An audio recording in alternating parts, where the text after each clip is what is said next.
Universitas Borneo Tarakan dan Ketua Yayasan STI Bulungan Tarakan atau yang mewakili, yang terhormat Bapak Ibu Mitra-Mitra Pembangunan Provinsi Kalimantan Utara, serta seluruh tamu undangan yang berkesempatan hadir pada acara pada pagi hari ini. Bapak Ibu yang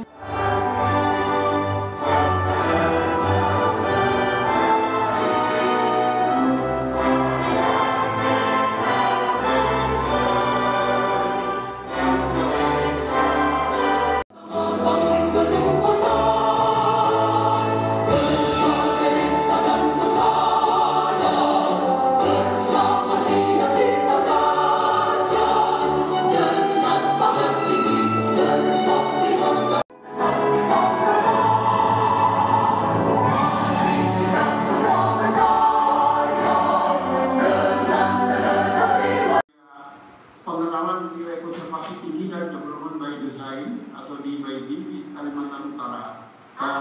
Yang terhormat Bapak Ibu pejabat Kaltara maupun Bulungan, saya lihat tadi ada Pak di luar, Pak Kabid Ekonomi Bapeda, perwakilan dari OPD dan beberapa tokoh masyarakat di Kaltara.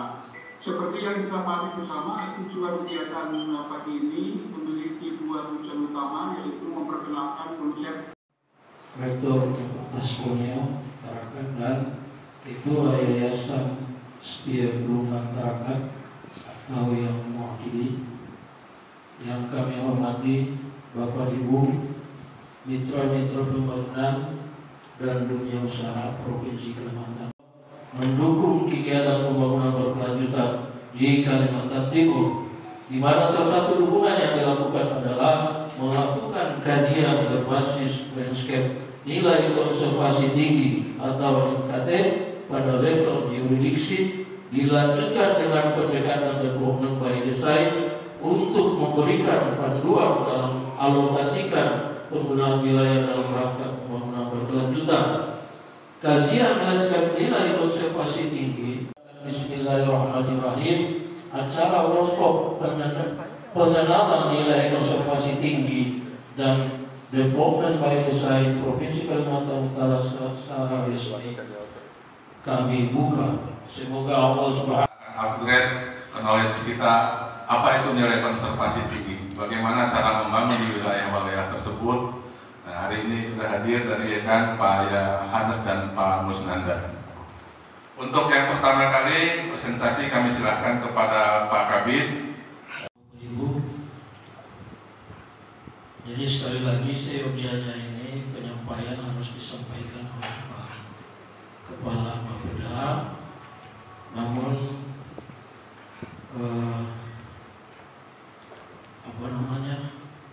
karena memiliki potensi sebagaimana pada slide bahwa ada hidro untuk tenaga listrik atau sumber energi dari kelistrikan di Provinsi Kalimantan Utara ada kurang lebih sekitar 4 sungai besar.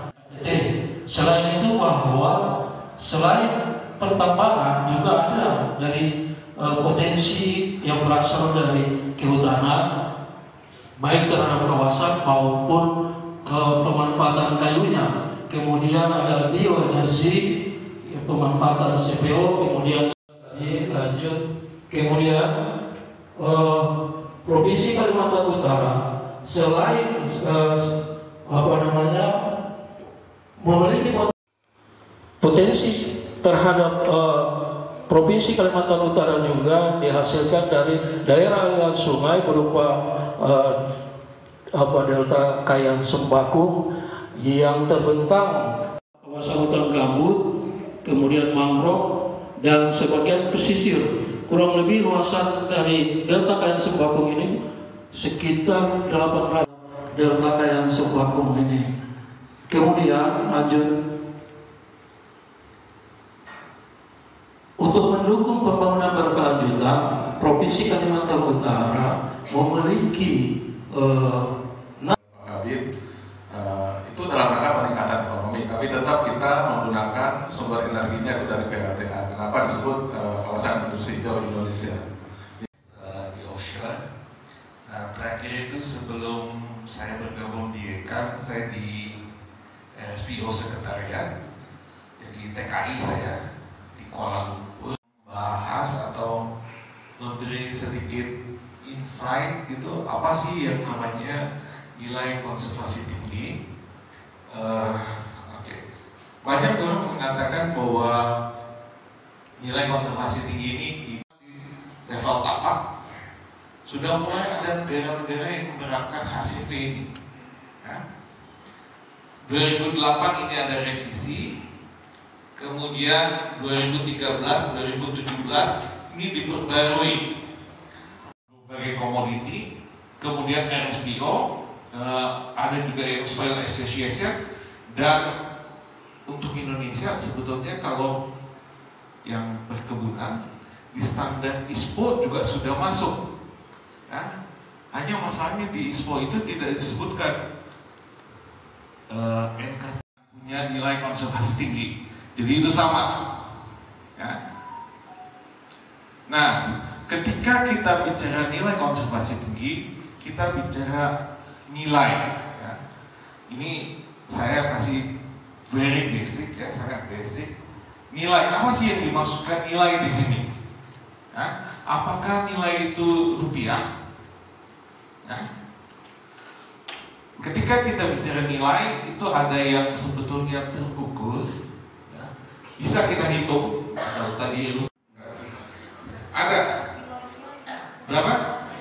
75. Ayam apa itu? Oke, 75. Saya mau tanya, ada yang tahu harga Asianus? Saya bertanggung jawab untuk, jadi saya bertugas untuk melit beberapa inisiatif terkait dengan perencanaan konservasi, dan itu menggunakan berbagai pendekatan konservasi serta berbagai tools, termasuk yang paling dikenal mungkin menggunakan GIS dan remote sensing. Saya akan coba menyampaikan mengenai peluang penerapan pendekatan developer by design untuk mendukung pembangunan berkelanjutan di Kaltara. Itu perlu kita kembalikan fungsinya supaya tidak banjir, longsor, supaya kita masih punya satwa yang bisa yang anak cucu kita bisa lihat. Sebetulnya wilayah-wilayah yang harus dilindungi. Selanjutnya untuk sesi tanya jawab masih ada waktu 20 menit sampai. Sesuatu yang jujur saya akui bahwa ini sesuatu yang baru, dan saya juga pernah baca sebelumnya terkait dengan laporan Bapak Gubernur Kaltim sebenarnya terkait RADKS.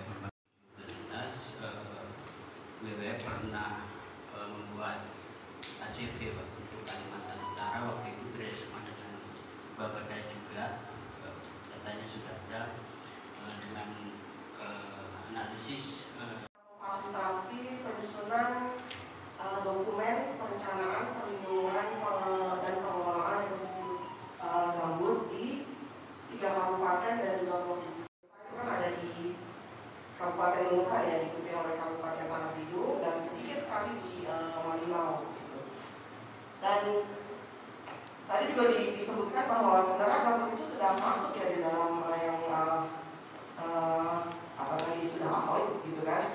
Tapi kondisinya kan bisa kita diskusikan lebih lanjut untuk proses itu.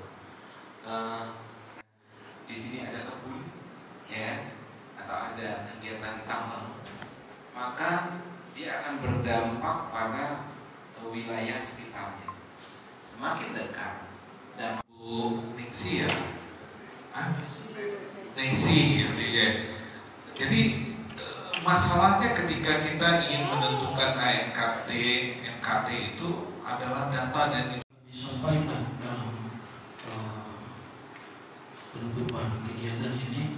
Pertama, kami berterima kasih kepada IKAN yang telah berkenan untuk melaksanakan kegiatan workshop terkait dengan RAD Plus, dan ini adalah merupakan support data yang tidak terlepas untuk kegiatan RAD Plus ke depan.